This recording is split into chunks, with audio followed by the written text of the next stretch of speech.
E aí, massa demais, sonhadores, muito legal. Agora a gente vai entender um cálculo de uma lei que é bem legal, muito massa mesmo, que é a lei de Coulomb. Por quê? Os opostos se atraem, os semelhantes se repelem. Mas de onde vem essa força elétrica? O que que explica essa força de atração? O que que explica essa força de repulsão? De onde que vem? Da lei de Coulomb. Esse pesquisador aí foi sensacional na sua proposta. Você vai ver que você já estudou uma lei muito parecida com essa aqui lá no PISM 1. Vou te relembrar isso. Olha, o que que essa lei fala? Que a força elétrica, então eu tenho aqui uma carga 1 e eu tenho aqui uma carga 2. Se elas estiverem separadas por uma distância d, e as cargas elétricas aqui forem de sinais contrários, vai existir uma força elétrica de 1 em 2 e uma força elétrica de 2 em 1. Perfeito. Então as duas cargas vão se atrair através de uma força elétrica. Exato. Claro que a posição aqui entre elas é importante. Então, a lei de Coulomb vai te afirmar que a força elétrica é dada pelo produto das cargas elétricas, então a carga Q1 vezes a carga Q2, dividido pelo quadrado da distância, que aí separa, d. Então, 1d ao quadrado, que é exatamente o que essa fórmula aqui te fala. Então, a força elétrica é proporcional à carga 1 vezes a carga 2, então o produto das cargas, olha lá, o produto das cargas, dependendo do sinal, tá bom? Claro que esse sinal vai influenciar no sentido da força, se for de atração ou de repulsão, isso vai influenciar, mas é o produto das cargas elétricas, dividido pelo quadrado da distância que separa essas cargas, então d ao quadrado. Ô Gabrielzão, isso aqui o que é? Isso aqui é uma constante chamado K0. É uma constante K0, que depende do meio em que está essas cargas elétricas. Mas é uma constante, é um valor que eu até trago aqui, ó, 9 vezes 10 a 9. Newton vezes metro quadrado por Coulomb ao quadrado. E aí, detalhe. Essa carga elétrica, pessoal, tem a unidade Coulomb. Na aula passada, não aula passada, é a mesma aula, mas na parte 1 dessa aula, a gente viu cargas elétricas. E eu te falei, pô, calma, essa letra C aí que está aparecendo, a gente vai falar sobre isso. É o Coulomb, em homenagem ao pesquisador mesmo, Coulomb da lei de Coulomb. Então toda carga elétrica tem unidade Coulomb, que é representado pela letra C maiúscula. Tá bom? Letra C maiúscula então é a unidade Coulomb. É a unidade de carga elétrica, representada pela letra Q, a carga elétrica. E a força que a gente está calculando, a lei de Coulomb calcula uma força, a força elétrica. Isso que a lei de Coulomb faz, calcula a força elétrica, através dessa fórmula. A força elétrica tem, toda força, na verdade, tem unidade em Newton. Por isso que eu coloco aqui essa constante K0 como Newton vezes metro quadrado por Coulomb ao quadrado. Esse metro quadrado vem da distância que separa as cargas. Ok? Então essa constante aqui é uma constante que é dado, isso, o PIS me dá esse valor aqui, isso é bem tranquilo, tá bom? O importante aqui é, a força é igual ao produto das cargas dividido pelo quadrado da distância que separa. Então esse é o enunciado da lei de Coulomb, que é de muita importância. Você vai ver que caiu exatamente esse enunciado na questão do PIS. Igualzinho, incrível. Vamos lá. Olha aqui, o Coulomb aqui, ó. Charles Auguste, não sei lá como é que fala isso, de Coulomb, francês. Muito massa, olha a figura do bonitão aí. Olha que demais. Como que ele descobriu essa lei aí, cara? Como que ele descobriu? Você já viu esse experimento aqui, sonhador? Esse experimento aqui, ele já foi utilizado lá no PISM 1, vou te relembrar ele aqui. É uma balança de torção. Como que funciona? Como que o Coulomb fez? Ele pegou uma carga elétrica positiva, colocou aqui numa esfera, colocou isso aqui ligado por um fio, numa outra esfera positiva também. E aí ligou aqui nesse filamento, nesse fio, uma carga negativa. Ou seja, ele vai atrair cargas positivas e negativas. E tem uma escala aqui nesse aparato experimental. Tem uma escala, tá vendo? Em centímetros. Ó. Tem aqui os centímetros e tudo mais. Tem uma escala, uma regrinha. Ele foi movimentando esse filamento, movimentando, isso aqui é uma balança de torção, então isso aqui tem como girar. Ele foi girando aqui essas cargas, ou seja, foi diferindo a distância que está separando as cargas e foi vendo como que elas iam se atraindo. E ele viu que quanto mais ele separava as cargas elétricas, menor ficava a força de atração entre elas. Ou seja, a força é inversamente proporcional ao quadrado da distância. Então, se ele aumentava em 1 centímetro essa diferença, a força decaía a 2. Se ele aumentava em 2 centímetros, a força decaía a 4. É sempre ao quadrado, ao quadrado, ao quadrado, ao quadrado. Beleza. E ele chegou à seguinte conclusão da lei de Coulomb. Claro que, olha o que ele fez de fato. Ele pegou cargas pontiformes. O que é uma carga pontiforme? É uma carga que o tamanho dela é muito menor do que a distância que está separando as cargas. Então é uma carga pequenininha. Uma carga pontiforme é isso. Que é uma esfera pequenininha mesmo. Né? São corpos carregados muito menores que a distância R que separa. Ou distância D, tanto faz do jeito que você interpreta. Tá bom? Uma carga pequenininha. E aí, olha que demais. PISM 1. Isso é um PISM 1 que está acontecendo.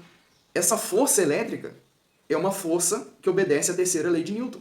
Ou seja, é uma força, é um par ação e reação. Vamos voltar aqui. Ó. Essa força elétrica de 1 em 2, necessariamente, tem que ter o mesmo módulo, a mesma direção e sentido contrário da força elétrica de 2 em 1. Repare aqui, ó, elas têm a mesma direção, as duas estão na horizontal. Elas têm o mesmo módulo. Como que calcula esse módulo? Através da lei de Coulomb. Multiplica as duas cargas e divide pelo quadrado da distância, vezes essa constante K. Perfeito. Mas o sentido é contrário, porque as cargas elétricas são contrárias aqui no caso. E até se fosse a mesma carga também, toda paração e reação tem sentido contrário na força. Então eu tenho aqui essa força da esquerda para a direita e eu tenho aqui essa força da direita para a esquerda. Isso é um paração e reação. Então ele viu, Coulomb viu, que essas forças obedecem à terceira lei de Newton. Elas têm mesmo módulo, mesma direção e sentido contrário. Lindo demais. Olha que demais essa aplicação. E pô, lei de Newton está totalmente relacionado com outro momento da história da física em que também utilizaram essa balança de torção, que foi o Henry Cavendish. Ele mediu a constante universal G. Lembra dessa constante, sonhador? Ela tem aqui o valor 6,67 vezes 10 a menos 11, Newton vezes metro quadrado dividido por quilograma quadrado. Olha só essa fórmula. É a lei da gravitação universal. Lá no PIS 1000, quando você estudou satélites, planetas, órbitas, lei de Kepler, aquela toda jogada lá, apareceu essa lei, essa lei universal, lei da gravitação universal, perdão. Essa lei da gravitação universal é dada por uma força de gravitação igual a uma constante universal gravitacional, Gzão, vezes o produto das massas dos corpos, dividido pelo quadrado da distância. É muito parecido com a lei de Coulomb. Incrível, incrível. Tem algumas diferenças aqui, a gente vai ver, mas tem também essa constante, ó, constante G. Na lei de Coulomb é a constante K, ok? E na lei de Coulomb é o produto das cargas, aqui é o produto das massas. E também aqui é o quadrado da distância. Então, pô, lei de Coulomb fala de carga elétrica. Lei da gravitação universal fala de atração gravitacional entre corpos que tem massa.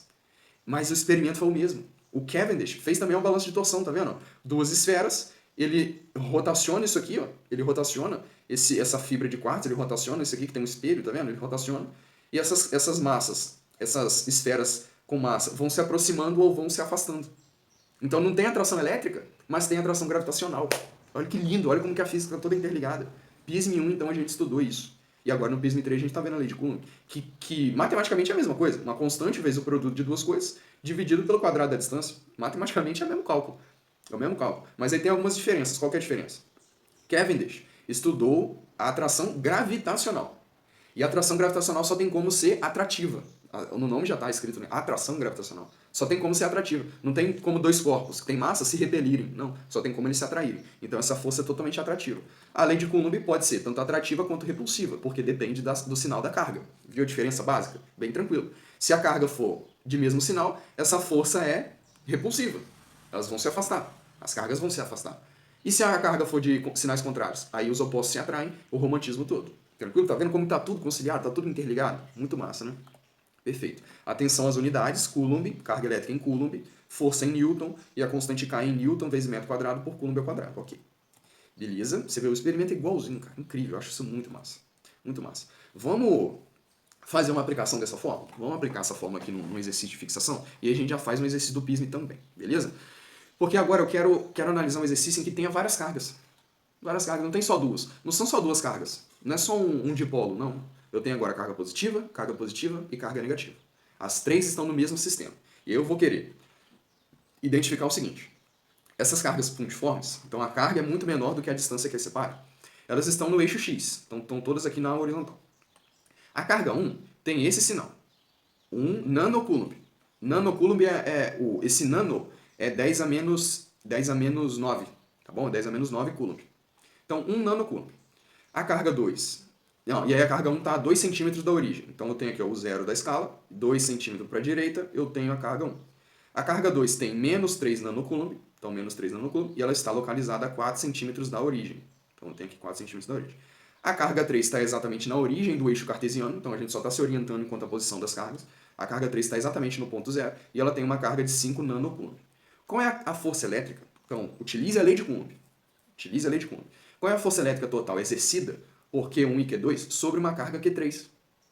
Porque as cargas elétricas elas fazem força uma na outra. Pela lei de Coulomb tem como calcular esse módulo. Essa direção e esse sentido também. Tem como calcular todas as características da força. E aí eu vou pegar essa força e identificar só na carga 3. Entendeu a jogada? Entendeu a pergunta? Eu vou pegar ó, a carga 1 em relação à carga 3, aplico a lei de Coulomb. Eu vou pegar a carga 2 em relação à carga 3, aplico a lei de Coulomb. Lembrando que a carga 1 tem sinal positivo, a carga 3 tem sinal positivo. Então isso aí vai ser uma força de repulsão. A carga 2 tem sinal negativo, a carga 3 tem sinal positivo. Então isso aí vai ser uma força de atração. Perfeito? E eu coloco isso numa superposição das forças. O que é uma superposição das forças? Porque eu vou ter que calcular duas forças na mesma carga. Eu vou ter que superpor essas forças. A força de 1 em 3, a força de 2 em 3. Perfeito? Vamos aplicar a lei de Coulomb. Qual que é a lei de Coulomb? Qual que é a lei de Coulomb? Não, aí perfeito. Isso que eu falei eu coloquei aqui numa imagem. Tinha esquecido que eu tinha colocado. Ó. A força de 1 em 3, vai estar para a esquerda, porque sinais semelhantes vai ter uma força de repulsão. E repelir significa ir para longe. Então essa carga positiva vai tender a ir para a esquerda, já que a outra carga positiva, Q1, está na direita dela. Então essa carga, a força de 1 em 2, vai ter sinal para a esquerda. E a força de 2 em 3 vai ter sinal para a direita, porque é uma força de atração. Sinais contrários, ocorre atração. Perfeito? Aí sim, a lei de Coulomb. Qual que é a lei de Coulomb? A força é igual a constante K vezes o produto das cargas dividido pelo quadrado da distância que separa elas. Então, se eu tiver aqui a força de 1 em 3, a força de 1 em 3 é exatamente aqui, eu vou ter a carga 1 nanocoulomb, a carga 3, 5 nanocoulomb, e a distância que separa elas, no caso, 2 centímetros. Eu vou ter que converter essas unidades, porque a unidade de carga elétrica não é nanocoulomb, é coulomb. Então, eu vou ter que tirar esse nano daí. E a unidade de distância não é centímetro, é metro. Então, eu vou ter que converter isso aí tudo, tá bom? Já fiz essa conversão. Como eu falei, 1 nanocoulomb é 10 a menos 9 coulomb. Então, esse nzinho significa vezes 10 a menos 9. Aí eu tenho lá 1 vezes 10 a menos 9 coulomb, que seria 1 nanocoulomb. Vezes a carga 3, que é 5 vezes 10 a menos 9 coulomb. Eu tenho aqui, ó, 5 nanocoulomb, virou 5 vezes 10 a menos 9 coulomb. A constante K é dado, 9 vezes 10 a 9. E a distância aqui, o 2 centímetros, eu passei para metro. Então, eu dividi por 100. 2 centímetros é a mesma coisa que 0,02 metros. E eu coloco esse número ao quadrado. Tem que colocar ao quadrado, tá bom? Aí é matemática. Aí é matemática. A gente calcula aqui bem tranquilo, vai dar 1,12 vezes 10 a menos 4. Eu já tomei a liberdade de fazer essa conta aqui, para botar automático, tá bom? Claro que você teria que fazer essa conta lá no PISM, né? Mas aí a matemática é com o professor Leandro, assisto os vídeos dele. 1,12 vezes 10 a menos 4 Newton. Eu passei para micronewton só para ficar um número mais acessível, mas nem necessariamente precisava passar, porque ele só me pediu a força elétrica. Ele não me cobrou nenhum tipo de unidade, não. Então, poderia deixar aqui 112 micronewton ou 1,12 vezes 10 a menos 4 newton. Qualquer uma das duas respostas aqui está perfeita. E essa força? Eu calculei o módulo dela pela lei de Coulomb. E como que eu calculo a direção e o sentido? A direção, necessariamente, tem que ser a reta que liga as duas cargas, então a direção seria aqui na horizontal. E o sentido está para a esquerda, assim como eu já informei anteriormente. Então a força de 1 em 3 vai ter que ser para a esquerda, porque essas cargas têm o mesmo sinal, então vai ter uma força de repulsão elétrica. Ok? Essa é a força de 1 em 3. E a força de 2 em 3? Tem como calcular também. Aplico a lei de Coulomb novamente. Aplico a lei de Coulomb.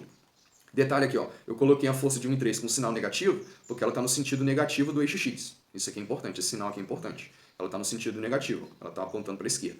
Então, vetorialmente falando, essa força tem sinal negativo, porque eu tomei como eixo X positivo para a direita. Eu tenho que ter essa nomenclatura. Vetores é importantíssimo, teve a aplicação disso. A força de 2 em 3 aqui agora, então, eu vou aplicar novamente. A lei de Coulomb. Constante K, vezes o produto das cargas, aí é o que eu já passei para Coulomb. Então, 3 vezes 10 a 9, vem daqui, ó, desse 3 nanocoulomb, vem do 3 nanocoulomb. Ah, Gabrielzão, e o sinal negativo? Esse sinal negativo eu poderia colocar aqui, mas eu tenho que ter em mente o seguinte, essa força vai ter que ser orientada para a direita. Ela vai ter que ser orientada para a direita, ela não vai ter como ser para a esquerda. Ela tem que ser para a direita, porque a carga positiva e negativa vai se atrair, então ela vai ter que ser para a direita. Beleza? Então, considere o módulo dessa carga. É mais fácil analisar dessa forma. Por isso que eu coloquei aqui 3 vezes 10 a 9. 5 vezes 10 a 9 aqui também está tranquilo, eu passei aqui a carga 3 para Coulomb, e a distância agora que separa elas é de 4 centímetros. Então a distância daqui até aqui é de 4 centímetros exatamente. Perfeito, sonhador? Que demais. Matemáticazinha, calculei ali, beleza, e eu passei para o vetor da 84 micronewtons. Eu passei para micronewtons aqui, não precisava, poderia ter deixado em newton, isso é bem tranquilo. E o sinal aqui é positivo. Esse é o detalhe. O sinal é positivo porque está da esquerda para a direita. É uma força de atração. Entende a física que você está estudando. É uma força de atração. Necessariamente. Porque as cargas têm sinais contrários. É o romantismo colocado em prática. Como é uma superposição de forças, eu vou ter que somar as duas forças que eu calculei. Porque ele está me pedindo a força elétrica total exercida por Q1 e Q2 sobre a carga Q3. Então eu calculei a força de 1 em 3, calculei a força de 2 em 3, vou ter que somar as duas, não esquecendo do sinal negativo para a força de 1 em 3, e aí sim eu vou ter a força total. Perfeito? Porque a força total de 3 aqui necessariamente tem que ser a força de 1 em 3 e a força de 2 em 3. Ok. E a força de 1 em 3 tem sinal negativo, porque ela é uma força de repulsão, então ela está voltada para a esquerda, o sentido dela é para a esquerda. sendo que a outra está voltada para a direita, que é o sentido positivo, que aí eu coloquei como se fosse esse sentido positivo. Na verdade, a questão colocou, quando ela colocou esse sinalzinho de mais aqui no 4 centímetros e no 2 centímetros, então ela já falou, ó, o sentido positivo da força elétrica aqui tem que ser para a direita, então. É uma terminologia utilizada. E esse sinal negativo aqui, então, vai influenciar muito o cálculo, porque eu tenho uma força total menos 28, ou seja, essa carga positiva, ela vai para a esquerda. Ela vai para a esquerda, o que faz total sentido. Por quê? A carga positiva que vai repelir essa outra carga, positiva, também positiva, está mais próximo. A lei de Coulomb te afirma que a força é proporcional às cargas e inversamente proporcional ao quadrado da distância. Então, quanto mais próximo, maior a força. E quanto mais distante, menor a força. A força de atração está mais distante, está aqui 4 centímetros. E a carga negativa com a carga positiva. Essa força de atração. Mas ela está mais distante, então ela está menos pronunciada do que essa carga positiva em relação a essa carga positiva, porque está mais próximo. Se está mais próximo, a força é mais intensa. Se ela é mais intensa, a força final vai ser também para a esquerda, que é o que a gente obtém aqui nessa matemática bem simples de subtração. Perfeito, sonhador? Que demais. Como que isso foi cobrado no PISME, 2013. Caraca, isso caiu no PISME. Exatamente. Não é um exercício com conta. Ai, que maravilha, Gabrielzão. Não gosto de conta. Não sei você. Eu prefiro algo mais conceitual, algo mais teórico. E essa questão aqui vai falar exatamente disso. Uma outra questão de marcar. Cai demais no PISME 3 questão de marcar sobre eletricidade. Muito, sonhador, demais. E aí vamos entender isso. Ele te dá uma figurinha ó, que já identifique. É uma balança de torção, utilizada por Coulomb. Olha lá a balança de torção. Ele colocou as esferas, uma próxima da outra, mediu a distância e foi vendo como que a força era alterada. Chegou até a sua lei. Ele fez isso em 1785, então século XVIII. Entenda o conceito cobrado aqui? Não precisa entender essa questão. Coulomb, com o auxílio de uma balança de torção, investigou a interação entre cargas elétricas. É uma questão que vai conceituar a lei de Coulomb. Eu poderia ter feito a questão direto, claro que, aqui a gente está elevando o nível do conhecimento e aí eu estou te dando uma explicação totalmente diferenciada com uma sequência didática perfeita para você entender todas as exatas do PISME. Mas aqui essa questão já conceitua tudo que eu falei. Vai falar da balança de torção, das cargas elétricas, da lei de Coulomb. A balança é composta por uma haste isolante com duas esferas em suas extremidades. Então tem lá uma haste isolante, duas esferas em suas extremidades. Sendo uma isolante, contrapeso, e outra condutora. Então essa esfera aqui é o contrapeso, que é isolante, e essa esfera aqui é a condutora. Como mostrado na figura abaixo. Todo o conjunto é suspenso por um fio de torção, ou seja, esse fio aqui ele pode se movimentar. Essa balança ela pode se mover. Quando o sistema entra em equilíbrio, a esfera condutora é carregada com uma carga Q1 e a outra esfera com carga Q2. Então essa carga aqui é 1, essa outra carga é outra. É aproximada da esfera metálica. São essas duas cargas aqui, ó, essas duas esferas. A outra é isolante. O sistema sofre uma torção. Então vai ocorrer um giro, vai ocorrer uma movimentação, que depende do sinal e intensidade das cargas. Perfeito. Então ele está te falando, a força elétrica ali depende do sinal das cargas. Com isso, é possível determinar a força de interação, seja de atração, seja de repulsão, entre as esferas carregadas em função do ângulo de rotação, ou seja, em função da distância que as separa. Assim, assinale a alternativa que descreve a lei de Coulomb. Ele quer saber o enunciado da lei de Coulomb. Olha que questão moleza, sonhador, uma questão totalmente conceitual. A letra A, entenda o conceito. A força elétrica é proporcional, ou seja, se a força aumenta, o produto das cargas aumenta. Então a força elétrica é proporcional ao produto das cargas. Perfeito. Uma carga 1, 2, 3, 4, 5, 6, 10, 20 vai ter cada vez mais uma força elétrica maior, seja de atração, seja de repulsão. Isso que significa ser proporcional. E inversamente proporcional ao quadrado da distância entre elas. Ou seja, se a força aumenta, a distância diminui. E é verdade, você viu isso no exercício anterior. A força elétrica aqui numa distância de 2 centímetros é muito maior do que a força elétrica na distância de 4 centímetros, tá vendo? 112 e 84. A força aqui, ó, é maior porque as cargas estão mais próximas. Então é inversamente proporcional ao quadrado da distância. Exatamente. Essa letra A está perfeita. A letra A está conceituando exatamente o que é a lei de Coulomb. Está conceituando perfeito. Incrível. É a letra A. Pô, Gabrielzão, você já vai me dar a resposta? Porque não importa qual é a resposta. Importa você entender o conceito da resposta. Essa que é a jogada. Entenda o conceito e não entenda a questão. A letra B. A força elétrica é proporcional. E aí, entender o conceito é entender por que a letra A está certa e por que a letra B, a C, a D e a E estão erradas. Essa que é a jogada. Letra B. A força elétrica é proporcional ao produto das massas. Isso é força gravitacional. Eu até comentei sobre ela. Isso é lei da atração gravitacional. Nada a ver. Nada a ver. Não é produto das massas, não. Produto das cargas. Letra C. A força elétrica é proporcional ao somatório das cargas? Não. Não é somatório, é produto. É vezes. É vezes. Perfeito? Vezes. Produto. E inversamente proporcional à distância. Aí tudo bem, mas não é somatório das cargas. Não. Letra D. Independentemente dos sinais das cargas, a torção do fio não irá mudar de direção. O sinal da carga influencia muito. Os opostos se atraem, os semelhantes se repelem. Pô, letra D, você esqueceu do romantismo? A letra D não sabe o que é romantismo, não? Vê se pode, senador. Tá maluco? Não. Letra E. Quanto maior a massa das esferas, maior a aceleração causada pela força colombiana. A força colombiana, a lei de Coulomb, não fala de massa da esfera. Não fala de massa. Não depende da massa. Depende da carga. Não depende da massa. Ok, sonhador? Muito massa mesmo. Sem ser essa massa aqui. Essa não é massa. Não é massa falar que a força de Coulomb depende da massa. Não. Ok? É muito doido. Oh, o Gabriel tá doidão, hein? Vamos lá.